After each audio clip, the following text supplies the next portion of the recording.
episode.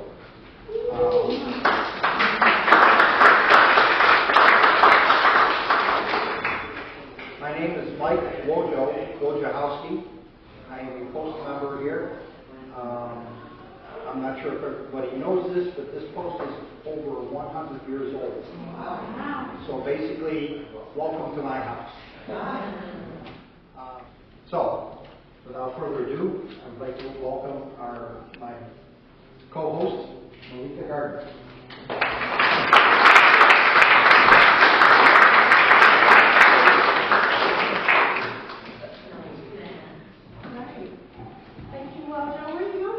I've got to put the sauce on. Thank you all so much for coming. Again, you could have been anywhere and you chose to be here. This is all about community engagement, as Wojo discussed. And yes, this is his house. Absolutely. So this is our first time here. We'll be in another location on the next show. So we're going to bring up the next co-host. You're supposed to bring up the next co-host. I got it.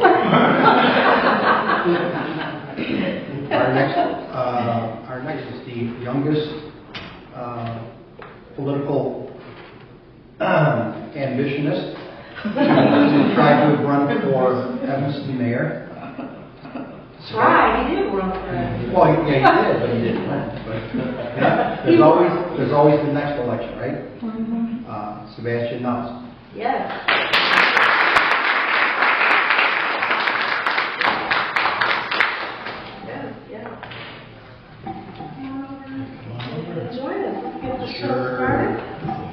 Thank you all for waiting. We were trying to get the sound of the AC and the fans off, and it was, how many people does it take to turn the AC off? It took a lot. So thank you so much. Wow, we got a hot show. We got some great guests lined up. We always do. Well, the best part is that we're getting more involvement, not just by the residents, but there's a number of VIPs, as I call it, that are willing to come and talk with us and share their point of view. Yeah, valuable insight. Absolutely. And I mean, one thing that I know we had discussed before the show, I mean, I would say that this is probably our biggest crowd that we've had so far. So I want to just give a round of applause.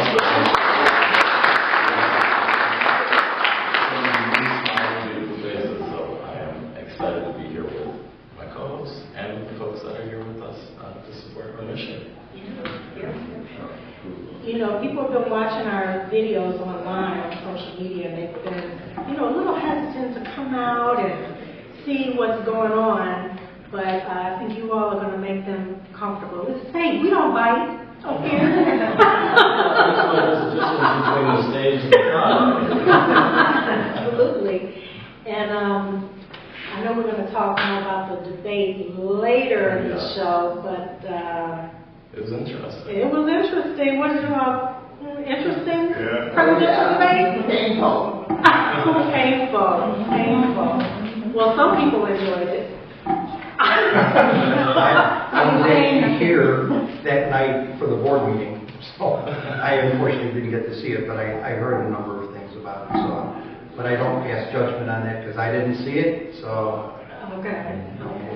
but I know that there will be more debates coming. Debates coming. My personal opinion, I think Kamala needs to step in and do the next debate. Am I alone in that? Maybe I'm alone in that. I'm not alone in that. Yeah. Joe is great. He is a great leader, though. He is a great leader, but I think Kamala's got the team that we need. Definitely. And I think, quite frankly, there's a lot of folks in this country that don't want to see two older folks just battle back and forth and call each other names, because that's really what a lot of that debate kind of boiled down to, instead of talking about some of the issues that are really impacting them. So I'd love to see that in the next debate, but I'm sure that we will get a little bit more in depth on that topic a little bit later into the show. Yeah, absolutely. Well, we don't call each other names on this show. So. We keep it simple. But I'm excited about our first guest. I am too. So we're going to go to break and bring him right out. Sounds good. All right.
evening. Our first very special guest is an elected official who has been serving since 2007 in the General Assembly down in Springfield. He's been a leader on a number of different issues, including advancing education, housing, anti-gun violence.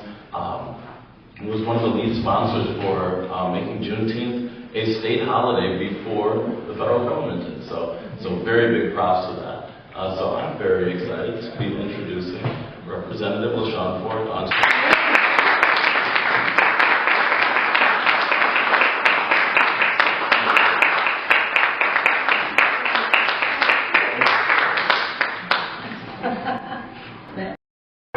Don't worry, I ran from there and I lost a leave you alone. So it's a good thing.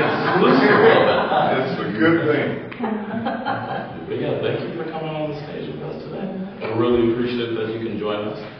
We know that throughout your career you've been really engaged. I mean, you studied your undergrad in education, you minored in political science, and we often say, I view that educators are public servants, they are leaders in our community, they are educating our youth.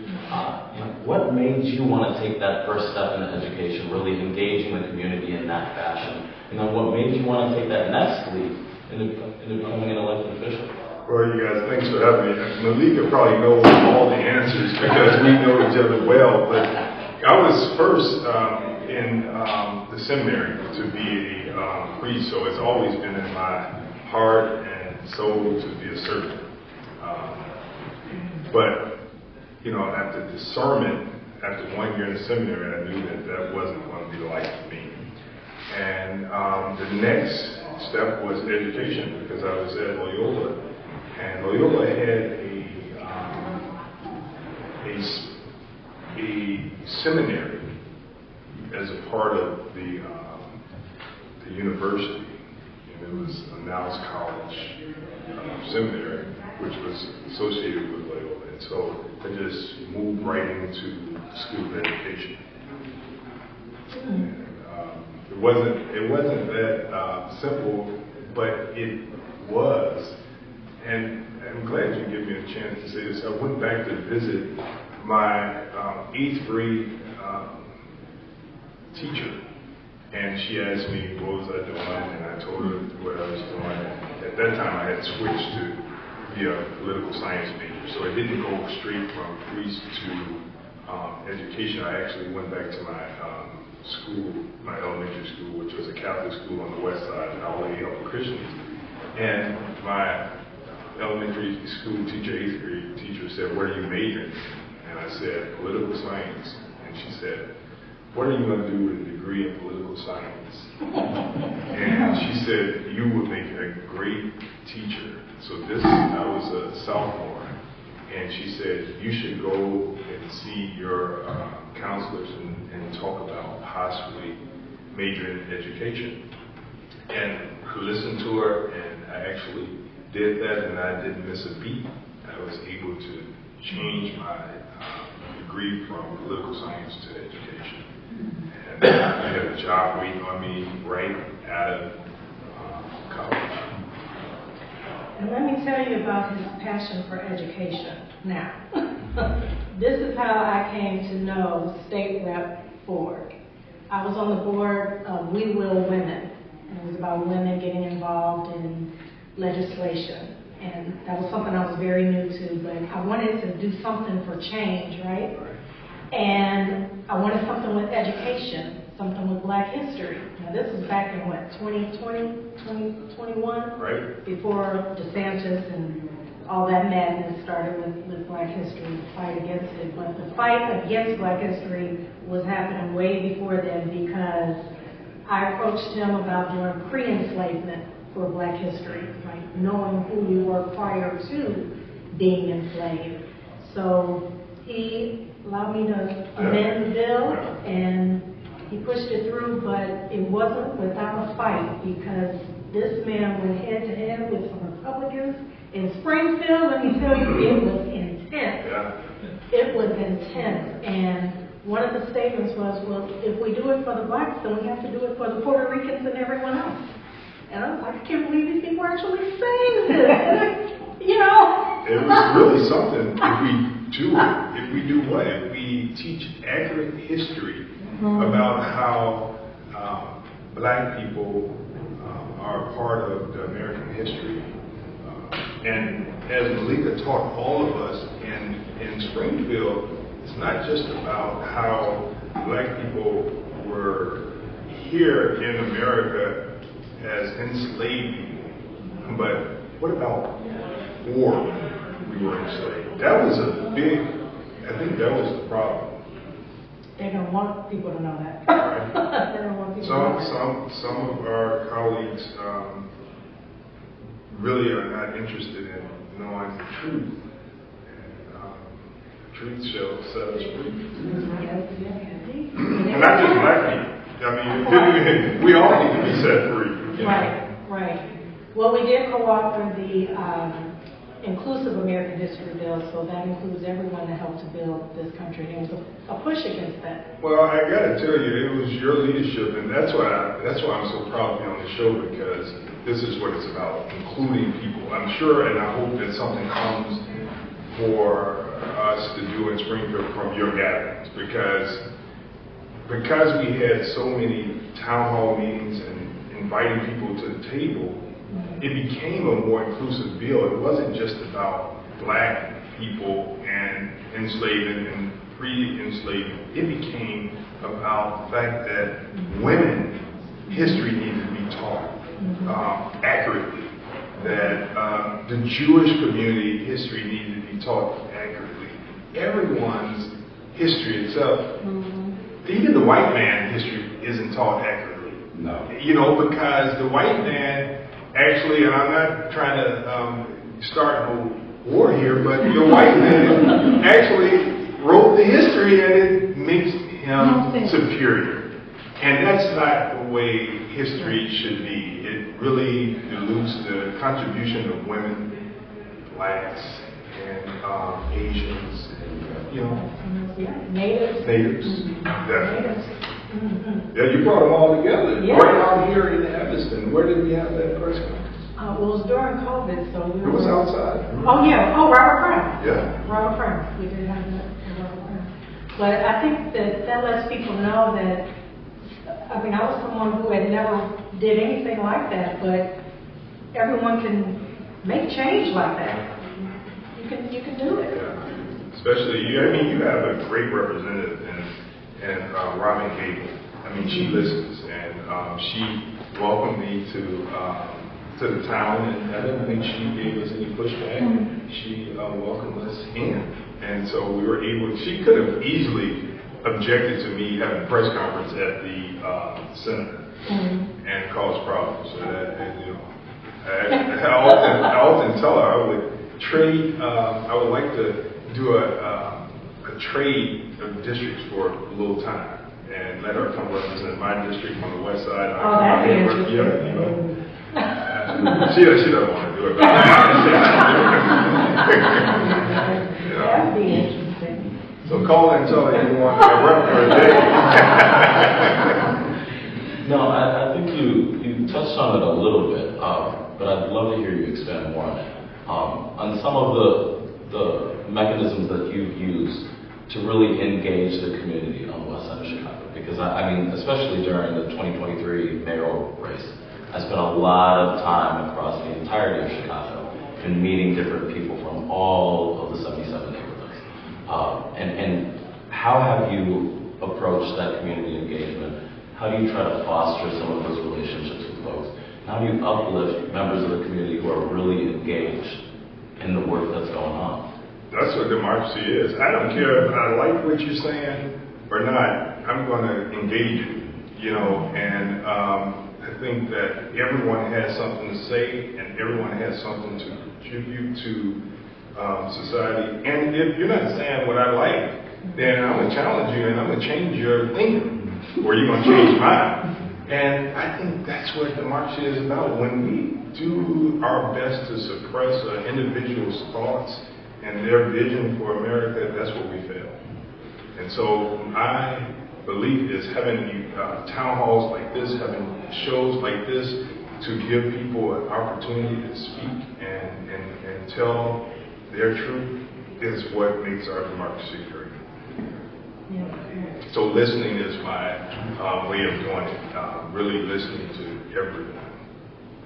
There's been, as a Catholic, and there's been a lot of issues that I have arrived at because democracy has said you have to move your personal beliefs and your religious beliefs out of the way and represent a democracy. That sounds like I've traded in my faith for politics, but my faith is my faith, and I believe that I can still get to heaven by doing the right thing. And what a person does with their life and their faith gets them to heaven. Yeah, some people think some politicians, though, like God ain't in them. Like they're out for self. You know what? I think that there is a saying, there was a certain politician that was out there and they I'm a Biden delegate. I'm all for Biden all the way to the end, but I'm also one that believes that you listen to what everybody says. But there was one politician in history that said, there were some good people out there. Mm-hmm. There was. Everyone out there wasn't bad. And so every politician, whether we agree with them or not, they're there and there's an opportunity to agree on something. I don't want them to agree with me on everything. Who am I? I mean, God can't get you to agree on everything with him or her. And now here I am, a politician, saying, I got this idea and you must agree with me. No. I mean, I got a daughter. I can't get her to agree. And she's there with me all the time. And I control whether she eats and whether she can go do things. And I still can't control her mind. And I'm not supposed to. But yet, we as politicians think that because I can't agree with Ojo, that something's wrong with him because he doesn't want to agree with me that the socks are the best. I still want to cross out words. No, I like what you said about the history, that it's not all tried and true as to what we've learned, but as my co-hosts know, that I'm a firm believer that we really do need to read between the lines, learn to do the research, and think for ourselves. Yeah. That's why we don't always agree on everything, but we're not supposed to. Right. The focus of this show is to get people to be more active and involved, and But yeah, so I have one question for you. Why did it take so long for Juneteenth to finally come about? It's just everything happens at its fullness of time, and I think that it came at the right time because more people had an understanding why it was important. Sometimes you can pass things and it will be meaningless. When George Floyd was assassinated, people were ready for Juneteenth to be a topic of discussion. And it became more meaningful because it was passed at the right time, because there are a lot of bills that we pass in Springfield that people will never know, and it could do some amazing things, but because you don't have the public behind it, you never know about it, and it will do nothing. So it was the right time. It's all about getting the public behind it. So much going on, like right here in Evanston. And I'm like, where are the people? Like, hello, where's everybody's voice? Everybody say something, do something. Yeah. This is about to happen. Yes, absolutely. I mean, I would even add on too. It is much easier for opposition to say that, look, if we're randomly bringing up Juneteenth on a random month and November during veto session and trying to fit that in at the last minute, they can say, well, is that really an issue that we should be taking up right now? Is it something that we can shelve on to a later date? Is it something that we don't really need at all? So when we do engage the public, right, and we get that backing, I've found in my own work that it's a lot easier to actually get some of these things done. Yeah. So I'm glad that you were able to line it up during that time period. and really jump ahead of, you know, the federal government especially. Yeah. You know, they did take their time and it happened afterwards, so I'm thankful that you're able to do that good work. Yeah, I tell you, this is a perfect example why term limits are not the best.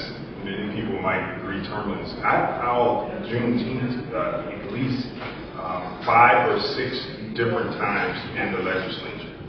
And finally, still pursuing it, it became possible.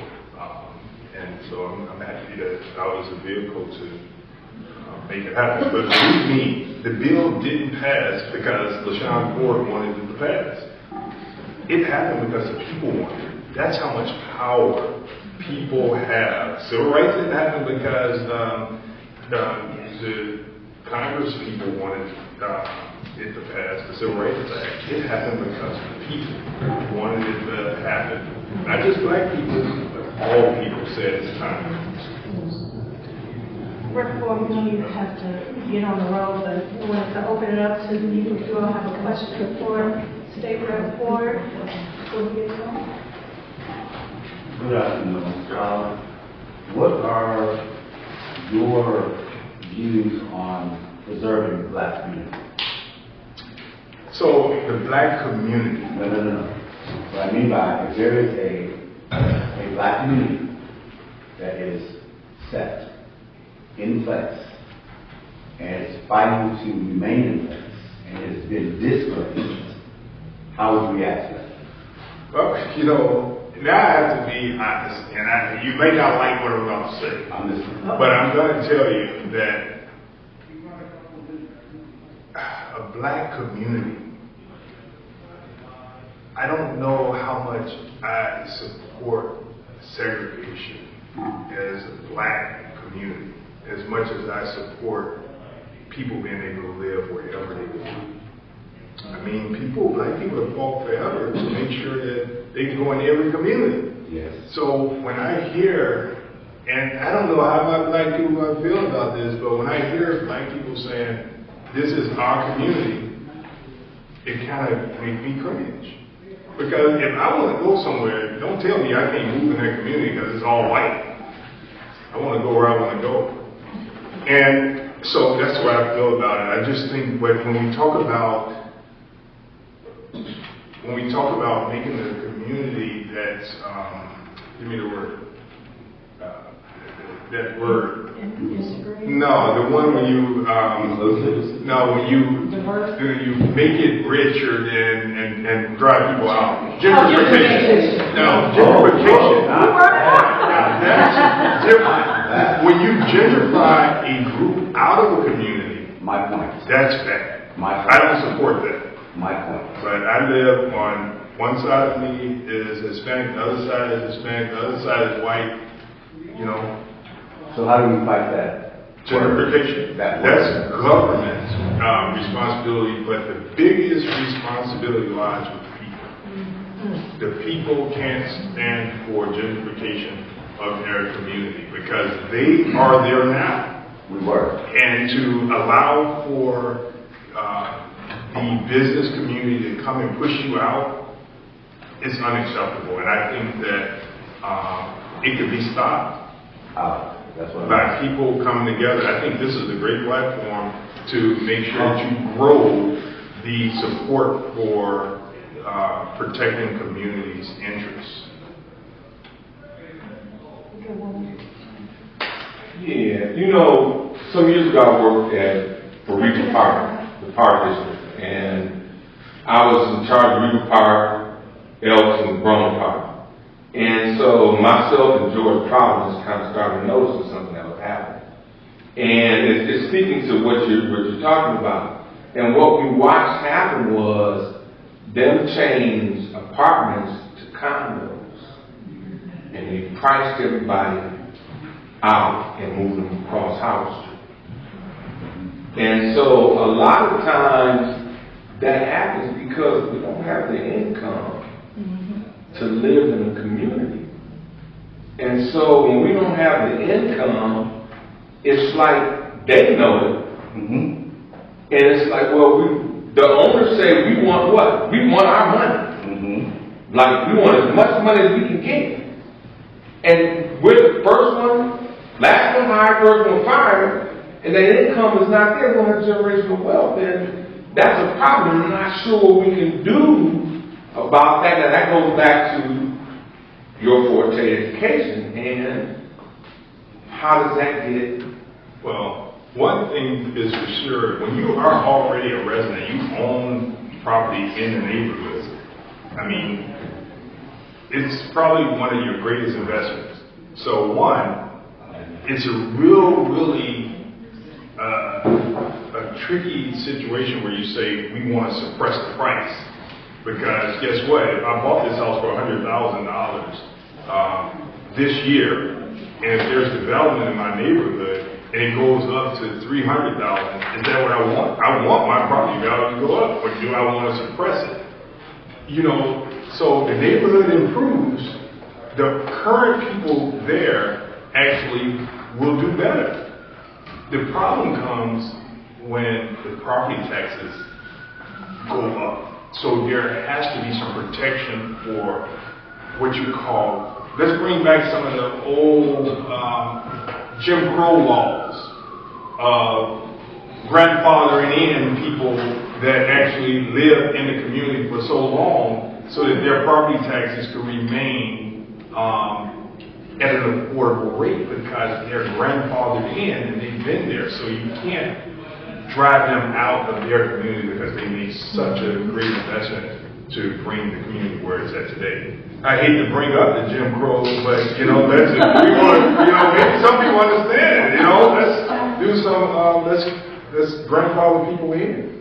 The combination of, are we ensuring that our property taxes aren't increasing, so we aren't pricing people out? Are we really making an effort for the youth that are in those communities? Are we giving them an opportunity to increase their educational background so they can increase their earning potential as they get older, so that they can make more money to actually afford their higher priced home? That there isn't that one size fits all. And as a community, we have to be electing good elected officials that are willing to actually go to bat for us when we bring these issues up and say that, look, I don't want to leave my community, but it's becoming too expensive to live here. So please, we need to do things in a way that is going to make sure that folks, if they want to remain in our communities, that they can. And it's important, Malika, that we don't just worry about the generation here. You have future generations. You have renters, people that can't afford to purchase. You can't drive people out that rent. So all that has to be taken into consideration. And I will tell you, from being in office for 17 years, politicians do what people tell them. So if we are allowed to gentrify a neighborhood as a politician, somebody is saying that's what we should do. Is it the rich people? Somebody is driving that agenda. So you should be the one driving the agenda to protect the interests of the people. And it will happen. I mean, how long did it take to put an end to slavery? It should have happened a long time ago, but it happened because somebody was driving that agenda. And thank God. Thank God. And I know that our next guest, that's something that's right up her alley, is that, previously that she had helped put together a referendum at the time to rehab the Civic Center back in the early 2000s. So that's a prime example of saying that, look, we as a community, we want to save this property, we want this referendum passed, we want this bill passed. We're going to come together and get that public support. We're going to bring it to our elected officials and say that, look, this needs to be done because the will of the people is here. And if you're not going to get that done, well, we can find somebody else who's going to get it done for us. That's right. Don't just say it, you got to mean it. I mean, because politicians will wait you out. You better drive them out if they don't listen. Thank you so much. Thank you. Thank you so much. Thank you. Y'all know that the Republican asked too many questions.